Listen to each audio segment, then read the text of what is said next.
আজকে বানাচ্ছি একদম পাকা আম দিয়ে ভাপা দইয়ের সন্দেশ।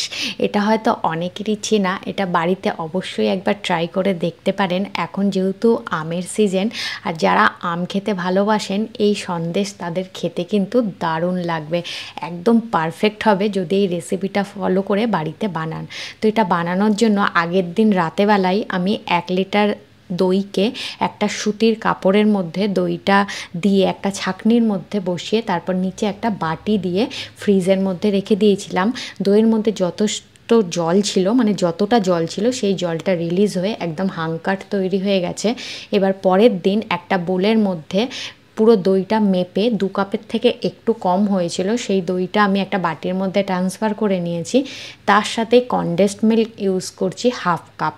1/2 কাপই যথেষ্ট, যেহেতু আমি যে আমটা ইউজ করছি সেই আমটা কিন্তু অনেকটাই মিষ্টি। যদি আমের মিষ্টির পরিমাণটা আপনাদের কম থাকে সেক্ষেত্রে আরেকটু বেশি কনডেন্সড মিল্ক দিতে পারেন। তবে এটা কিন্তু একদম পারফেক্ট। এই মিষ্টিটা কিন্তু অতিরিক্ত মিষ্টি হবে না, হালকা একটু টক ভাব থাকবে। এখানে কনডেন্সড মিল্ক আর দইটা ভালো করে মিশিয়ে নেওয়ার পর এখানে আমের যে পাল্পটা বার করে নিয়েছিলাম সেটা মিক্সিং গ্রাইন্ডারে একবার চালিয়ে নিয়েছি, কোনো রকম জলের ইউজ করিনি। এবার কাপ মেপে এটা আমি 1/2 কাপ দিয়েছি আমের পিউরিটা। আপনারা চাইলে আর একটু বেশিও দিতে পারেন, তবে আমি দিচ্ছি না, আমটা যেহেতু অনেকটাই মিষ্টি।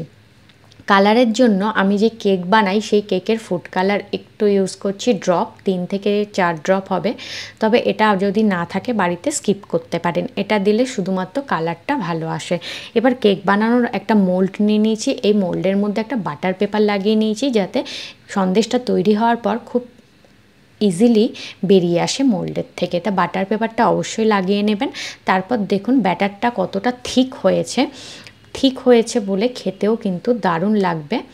এবার ব্যাটারটা এর মধ্যে দিয়ে একটা স্প্যাচুলারের সাহায্যে ওপরটা একটু সমান করে নেব যাতে কোনো জায়গা কম বেশি উঁচু নিচু না থাকে। এবার দুটো হাতের সাহায্যে একটু ট্যাপ ট্যাপ করে নেব।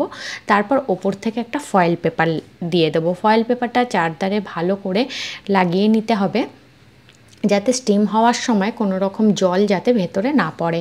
এবার স্টিমারটা আমি আগেই রেডি করে রেখেছিলাম, জল দিয়ে একদম লো ফ্লেমে 10 মিনিটের জন্য গরম হতে দিয়েছিলাম। জলটা ফুটে আসলে এই মোল্ডটা বসিয়ে দেবো।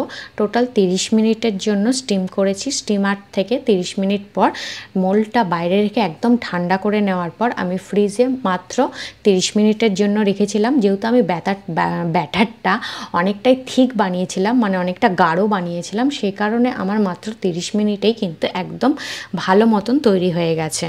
তবে আপনারা যখন বাড়িতে বানাবেন কোনো রকমে ব্যাটারটা যদি একটু পাতলা হয়ে যায় সেক্ষেত্রে ফ্রিজে 1 থেকে 1.5 ঘন্টা মতন ঠান্ডা হওয়ার জন্য রেখে দেবেন। ঠিক ফ্রিজ থেকে বার করে নেওয়ার পর আমি ছুরি দিয়ে সাইডে একটা কাট লাগিয়ে নিয়েছি যাতে খুব তাড়াতাড়ি ইজিলি মানে যে সন্দেশটা বানিয়েছি সেটা বেরিয়ে আসে মোল্ডের থেকে। দেখুন কত সুন্দর বেরিয়ে এসছে মোল্ডের থেকে। ওপর থেকে বাটার পেপারটা তুলে ফেলে দিলাম, আর একটু ডেকোরেশনের জন্য আমের ছোট ছোট কিউব কেটে ওপরে সাজিয়ে দিয়েছি, আর সামান্য একটা পুদিনা পাতা রেখে দিয়েছি যাতে দেখতে সুন্দর লাগে। এবার যেমন কেক কাট করি সেরকমই কাট করে নেব। দেখুন কতটা সফট দেখেই মনে হচ্ছে, আর এটা কিন্তু খেতেও দারুণ লাগে। যারা ম্যাঙ্গো লাভার, আম লাভার, তাদের তো এটা খুবই পছন্দের একটা রেসিপি হবে। আপনারা চাইলে বাড়িতে ট্রাই করে দেখতে পারেন। আই হোপ রেসিপিটি আপনাদের ভালো লাগবে, আর যদি ভালো লাগে তাহলে অবশ্যই চ্যানেলটার পাশে থাকবেন, একটু এগিয়ে নিয়ে যেতে সাহায্য করবেন।